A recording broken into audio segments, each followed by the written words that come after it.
guys, welcome back to The Bright Side. Macy here, the Bright Side Girl, and today we're going to be talking about my April TBR. This is going to be exceptionally short and sweet because I am doing Galaxy-a-thon right now for the first part of April for the first 2 weeks, and I'm doing only space and sci-fi books. I will link that TBR video up here in the cards so you guys can go and check it out and see what I'm reading for the first half of April, but because of that, I won't have a lot of time towards the end of the month. So this is going to be a very small TBR. I have a main goal for like most of the year to wrap up some series and some unfinished books and things like that.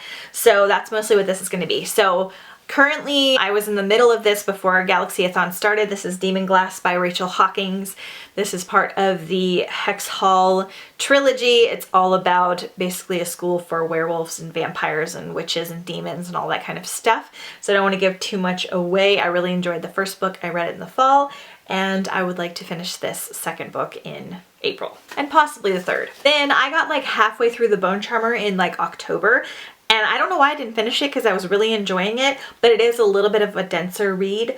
So this is about a girl whose mother is a bone charmer, and she does a certain ritual that kind of messes with the timeline of her life. She's basically living 2 timelines of her life and is kind of unaware of them in one of the timelines. So she has a choice to make, and if she chooses one way, something will happen. If she chooses another way, something will happen. You're basically following both timelines, and in one timeline she's aware that there might be another timeline. I hope that makes sense.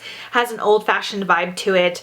There's some nice romance in here on both timelines with different people, and it's really interesting, so I'm really enjoying this one as well. Then I definitely want to get to Shadow Song by S.J. Jones because I loved Winter Song. I read that one in March. My wrap-up should be up shortly, where I gush and gush about how wonderful it is. It's got fairy vibes, it's about a goblin king, it's got musical, lyrical writing, and it's fantastic. It has a lot to do with music. There's a lot of romance in here. It was a little sexier than I was expecting.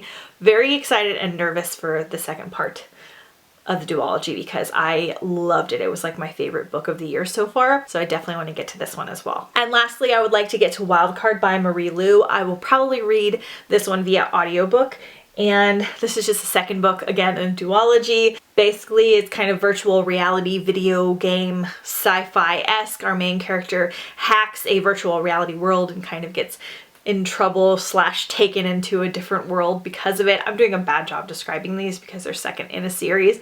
So this one's following the aftermath of book 1, which I read a long time ago, and I really love Marie Lu and I want to get some series crossed off. So this one's on my list. So that is it for my April TBR. Let me know what you guys will be reading down below in the comments, and don't forget to check out that Galaxy TBR video because I have a lot of really fun reads for the first part of April, and I will see you guys next time on The Bright Side. Bye!